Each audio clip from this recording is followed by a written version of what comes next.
lecture, and this morning we're interviewing Hazel Potter Johnson. Welcome, Hazel. Thank you. And we may want to look at the at the camera.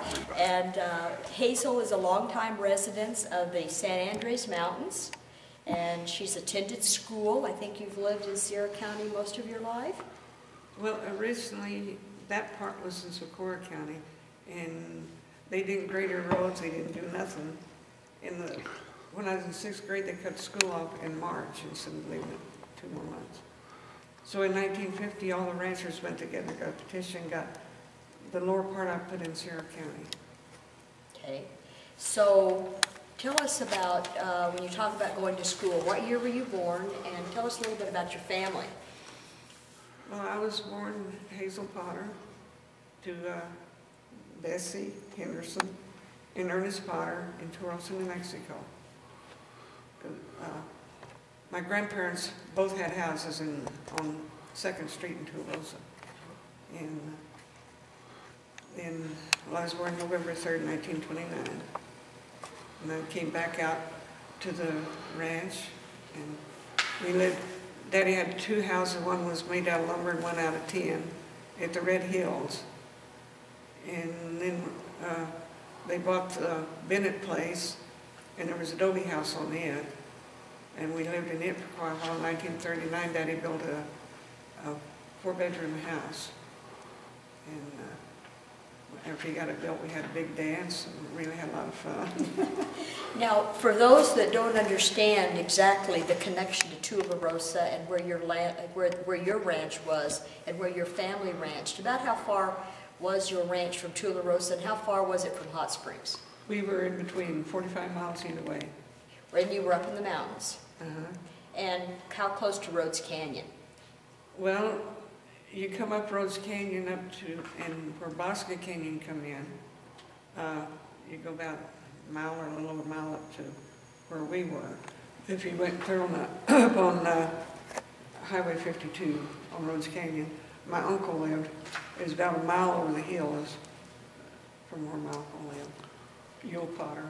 Okay. So that whole area was there in the San Andres Mountains, and at that time the road was not closed, so you could travel either to Tularosa or you could travel over to Hot Springs. Well, it wasn't a very good road years and years ago. When Daddy and them, they moved out there from the Sacramento Mountains in 1920, and they did a lot of work. That was before the CC boys got out there and did a lot of work. But they did a lot of work on up Rhodes Canyon so they could get through easier. What did your family, roughly, how many acres did your family own out there or occupy, and what did they raise?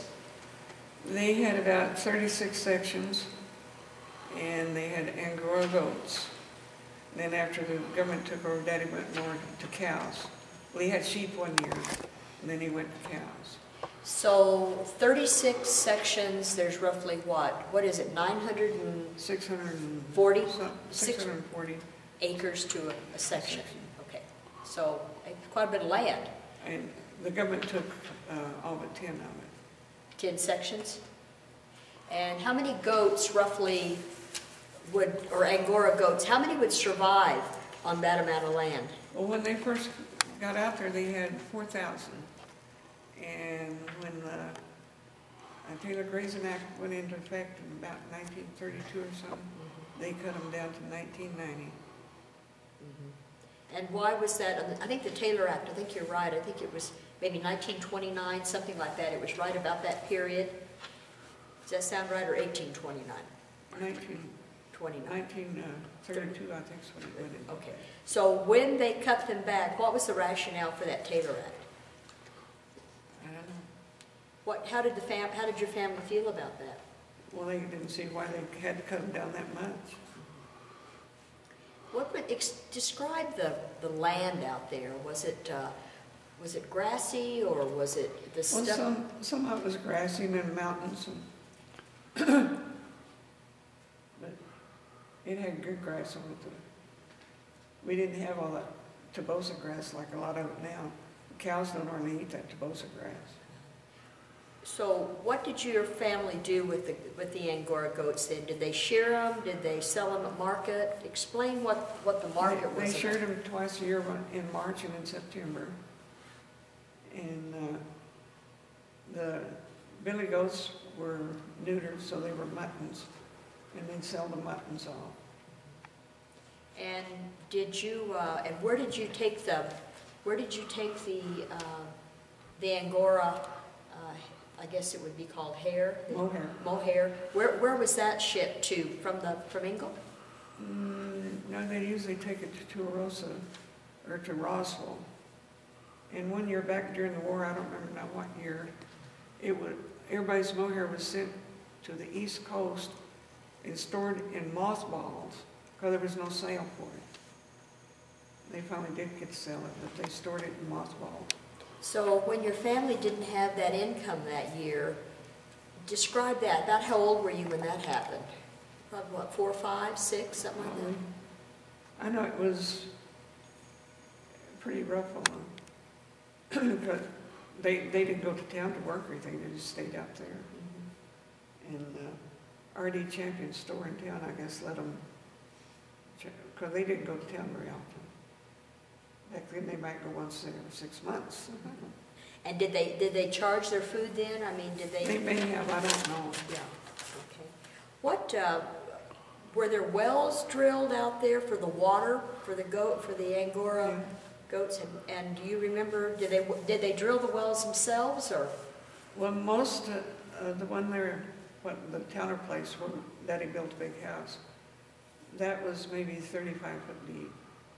Because we had trouble with it one time. We had frogs come down there. And so we didn't have a herder, and Richard was herding goats, my brother. And so Mother and Daddy got a rope for me to sit in and let me down the pipe. And I got nearly to water. I yelled at them and said, "I'm nearly down there." And so they were going to tie me off, you know. And I looked down, here was a snake's head right here at my leg.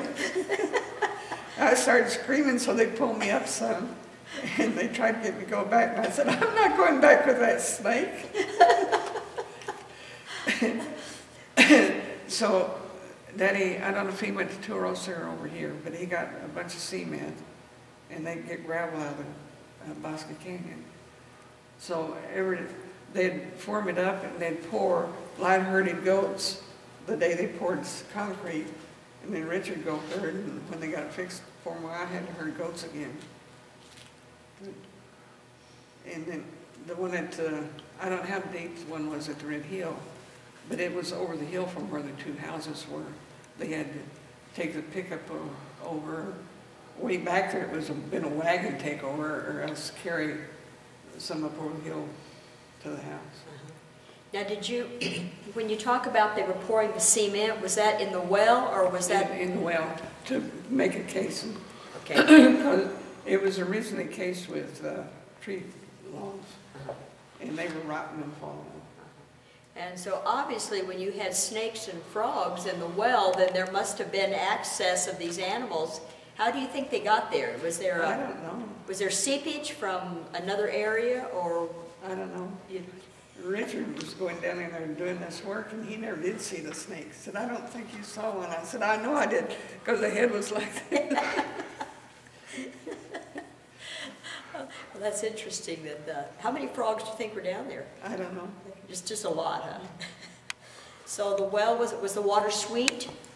It was real good drinking water. Good drinking water. Because there's a lot of water out on the Horonata that's not good to drink, or that they can go pretty deep and they don't find water. On this side, the first time Daddy drilled on this side, Johnson's went 725, and you can't drink that water. And I think he finally went to 925. Down Sweetwater? No, it's still the bad water. And that water was all from when that at one time was an ocean, a shallow ocean out there. Is that the thought behind the water that's out there that's pretty salty? I don't know. And then Hardin, they drilled a deep well, and I think it's nearly 1,300 foot deep. And where's the Hardin place? It was north of us on this side. You go through Rhodes Canyon up a ways and you can turn and go down to Hardin's. Okay. But Hardin's was, when you're going up on this side of the fence was Hardin Ranch and on this side was Grimm. They turned out to be all Walker, and then on this side is Wolf and Lamb. And what was Walker is Dwayne Bauer and Steve Janis now. They bought Hardin and the Potter Ranch. So any idea when they're drilling wells, how deep they're going? I don't know if they're drilling any.